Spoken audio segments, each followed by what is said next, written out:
Hello and welcome back to my channel. My name is Kim. If you're new here, make sure to say hello in the comments as I love to meet new people on here. So today I am here to talk about my Summerween TBR. So if you don't know, Summerween is a readathon that is being hosted by Gabby Reads and oliviareadsalatte, two of my favorite booktubers. And it is going to be taking place next week from August 24th through the 30th. The idea is basically to celebrate Halloween in the summer as we are all, or some of us, are anxious for that fall season to come up. I know I am because it's 1,000 degrees in California right now, and this mane of hair is making me sweat profusely, and it does not feel like fall here. So I'm excited to read like it's fall here. So I will go ahead and link both of their announcement videos down below and also put the prompts there for you in case you are interested in participating. So I have 3 books that I'm absolutely definitely going to get to that will knock off all 5 prompts. I'm kind of trying to be a little conservative since we go back to school on Tuesday, which means my life is about to get very busy again. So I'm hoping to read more than 3 books, but I have 3 that I'm definitely going to get to, and then kind of like a maybes list of books that I hope to get to. The first prompt is to read a book with a creepy cover. So for this one, I chose The Shadows by Alex North. I just got this one and I'm really excited. And this cover, in my opinion, is pretty creepy. I don't know, something about like the claw and the kids in the shadows. I don't know. It's something about this just creeps me out. It looks very monster-like and creepy, and I'm into it. So this is basically about a murder that took place 25 years ago. A teenager named Charlie Crabtree killed another teenager, and the narrator, Paul Adams, was friends with both Charlie and the murder victim. And so he is returning back home after 25 years to help take care of his mother, who is suffering from dementia.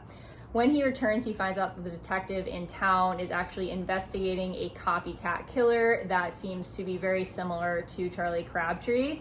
And he then remembers that Charlie Crabtree was never actually found after the murder. So this has kind of those vibes of the same thing happening years later. Charlie Crabtree already sounds super creepy to me. I'm loving the vibes of this book, and I'm super excited to pick this up next week. The next prompt is to read a paranormal or supernatural book. And for this one, I chose a book that was already on my TBR for this month. I haven't gotten to it yet, and it fits into this readathon perfectly. And that is The Only Good Indians by Stephen Graham Jones. So this one I spoke about in my August TBR. This is about 4 American Indian men who are being stalked by this entity bent on revenge. It has something to do with their culture and something that happened in their youth. I don't know a ton about the story. Even the description is pretty vague, and I'm kind of good with that. I'm hoping that this one is going to be really atmospheric and creepy. Even like this elk on the cover is a little creepy. So I'm looking forward to both the social commentary and just the atmosphere of this book, and I will be picking this one up during the readathon. The third prompt is to read a book with a haunted house, and for this one I ended up picking Kill Creek by Scott Thomas. This one was new to me. I actually just found out about it like a month ago. I don't remember if I heard about it from Gabby's channel or from someone else, but I was just completely intrigued the second I heard about it. So it's basically about this group of horror writers who all go to the Finch house, which is said to be haunted, and they're kind of just doing it as a publicity stunt, but then they get there and of course it is actually haunted and things go really poorly for them. So I love haunted house stories. Haunted house stories are probably my favorite types of horror books. And so I am looking forward to all of the creepy haunted house vibes. I hope this gets super scary because I am also going to use this for prompt number 4, which is to read a book in the dark. This is pretty lengthy, but I'll probably just close my shades and make it as dark in here as possible, and also read it at night throughout the week with my little book light. So I don't know, something about reading a haunted house book in the dark just sounds totally terrifying and also awesome at the same time. So I'm going to use this for prompts 3 and 4. The final prompt is to read a book recommended by the host, and for this one I'm going to double up with what I'm reading for prompt number 1, which is The Shadows by Alex North. This is one that was recommended by Gabby, and like I said, I'm super interested in it, so this one I'm going to count for both prompts 1 and 5. If I only get to those 3, I can still knock off all 5 prompts and win the readathon, so I'm pretty happy with that, but I would obviously like to read as much as possible as it is a readathon. So some of the other books that I'm considering are The Cabin at the End of the World by Paul Tremblay. This one I think I also heard about from Gabby or possibly Kayla at Books and Lala, but this one is about a family who's staying at a remote cabin in rural New Hampshire. They're like 2 miles away from the nearest house. The little girl is playing outside. I think her name is Wen. And a person comes up to her named Leonard, starts playing with her, being really nice. And then these 3 strangers start approaching the house. And this guy basically warns her. He says, "None of what's going to happen is your fault. You haven't done anything wrong, but the 3 of you will have to make some tough decisions. I wish with all my broken heart you didn't have to." So this one just sounds like super weird, which could work out in one of 2 ways for me. When it comes to weird books, I either love them or I just find them very annoying and disappointing. So we'll see which direction this goes in, but I remember Gabby saying that this one gave her a ton of anxiety because it's like a home invasion story.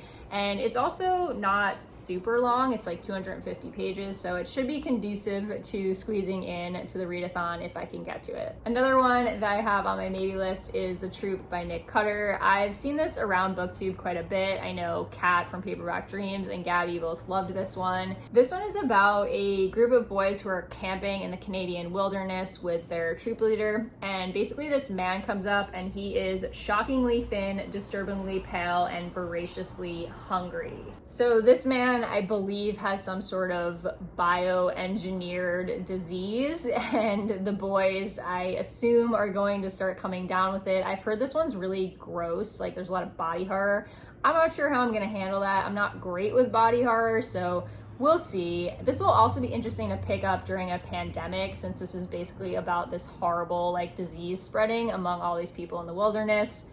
Should be fun, but I've been wanting to pick this up for a while just to try it out, so it's on my maybe list. And lastly, the final book that I have on my hope to get to list is Pet Sanitary by Stephen King. I actually have a Stephen King picked out for this month already, so I wasn't going to pick up another one, but this one looks so good and I've been wanting to pick it up, so this might just be a 2 Stephen King book month, or maybe I'll pick this one up instead of Salem's Lot since I haven't gotten to it yet.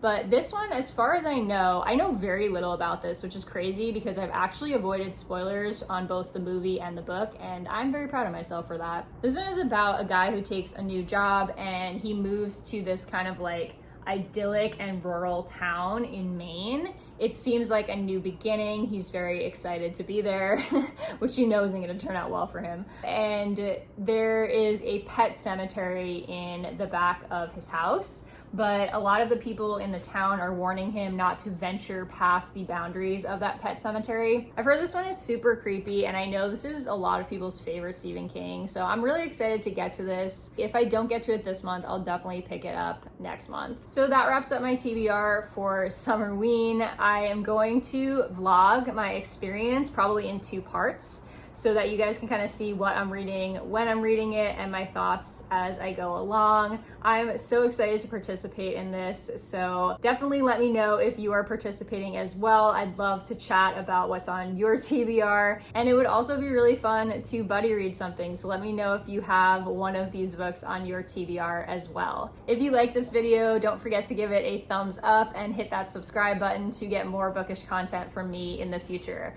I will see you guys in the next one.